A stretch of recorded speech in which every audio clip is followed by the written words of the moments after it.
دل میں درد اٹھتا ہے، یہ زمانہ کہاں جا رہا ہے، رب کی نافرمانیاں کرتے ہوئے قیامت کو بلا رہا ہے۔ یہ زندگی طوفانی ہے، قیامت برحق آنی ہے، یہ انسان گناہوں کا پتلا ہے، یہ کیا زندگانی ہے۔ بڑا دکھ ہوتا ہے کہ آج انسان اتنا بدتر ہو گیا ہے، اتنا بدتر، کتوں سے بھی بدتر۔ کتے تو اپنے مالک کے وفادار ہوتے ہیں۔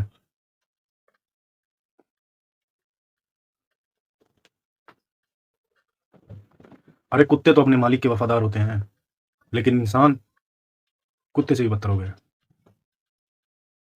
جب کوئی انسان کتے پالتا ہے، الگ الگ نسل کے، الگ الگ کلر کے، اچھے سے اچھا، خوبصورت سے خوبصورت دکھنے والا، ہر ایک عمدہ نسل کا کتا پالتا ہے، رنگ بھی مختلف ہوتے ہیں، ہر چیز مختلف ہوتی ہے، لیکن اور روٹی بھی سب کو برابر ہی دیتا ہے، رزق بھی برابر دیتا ہے، سب کے ساتھ اچھا ویوہار کرتا ہے، لیکن کچھ کتے اس کے وفادار ہوتے ہیں، لیکن کچھ اس کو کاٹنے کو دوڑتے ہیں، جبکہ روٹی بھی وہی ڈالتا ہے، پھر بھی اس کو کاٹنے کو دوڑتے ہیں۔ ایسے ہی اگر وہ اس مالک پہ بھونکیں گے، کاٹیں گے، تو کیا اس کو اپنے گھر میں رکھے گا؟ بالکل نہیں رکھے گا، وہ ان کو دھتکار دے گا یا گھر سے نکال دے گا۔ ایسے ہی انسان ہے،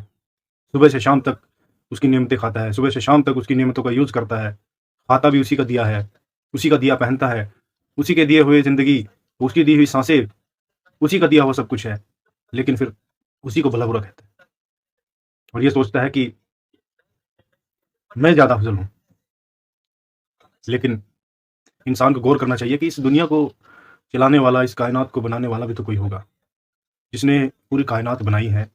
کوئی تو ہوگا اسے بنانے والا۔ جب انسان گناہ کرتا ہے اور جب وہ گناہ کے بعد توبہ کرتا ہے، تو اللہ رب العزت فرشتوں پہ فخر کرتے ہیں کہ دیکھو میرا بندہ، تم مجھے صبح سے شام تک دیکھتے ہو، اسی لیے تم میری عبادت کرتے ہو، اس نے مجھے نہیں دیکھا، اس کے دل میں یقین ہے کہ کوئی مجھے بنانے والا ہے، کوئی ہے جو میں گناہوں پر مجھے سزا دے گا، اسی لیے یہ مجھ سے توبہ کر رہا ہے، یہ معافی مانگ رہا ہے۔ تو اللہ رب العزت فرشتوں پہ فخر کرتے ہیں کہ بن دیکھے یہ میری عبادت کر رہا ہے۔ انسان اسی لیے کتے سے بدتر ہے کہ جو صبح سے شام تک اس کا دیا ہوا کھاتا ہے، پھر بھی اس کی نافرمانیاں کرتا ہے، اس کو رب مانتا ہی نہیں۔ مسلمانوں میں تو بہت سے ایسے لوگ ہیں جو پیروں کو بھی مشکل کشا مانتے ہیں، پیروں سے مانگتے ہیں جا کر۔ اللہ رب العزت نے یہ ارشاد فرمایا ہے کہ میں انسان کا ہر ایک گناہ معاف کر دوں گا، لیکن جو میرے ساتھ کسی کو شریک کرے گا وہ معاف نہیں کروں گا، چاہے وہ کسی بھی مذہب کا ہو، کسی بھی دھرم کا ہو۔ اگر اللہ کے ساتھ کسی کو شریک کرو گے تو اللہ پاک اس کو معاف نہیں کریں گے۔ جیسے تم آج اس کو بھلائے بیٹھے ہو، جیسے تم اس کو تانے مارتے ہو، برے برے ناموں سے پکارتے ہو، کل وہ بھی تمہاری طرف نہیں دیکھے گا۔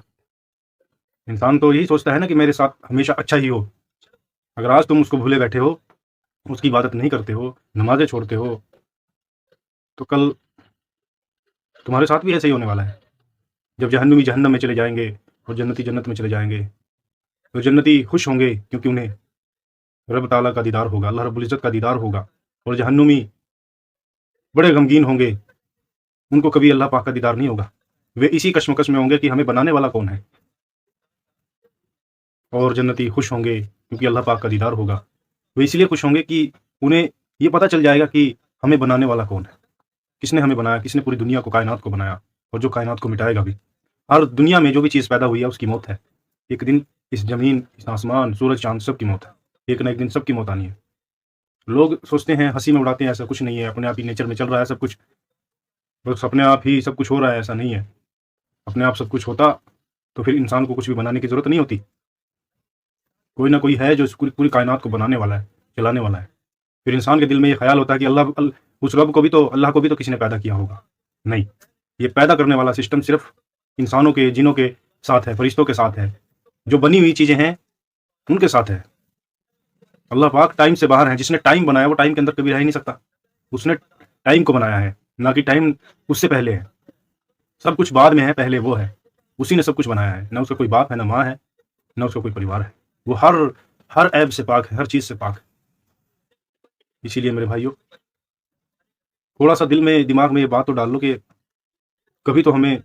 جس نے ہمیں دنیا میں پیدا کیا ہے،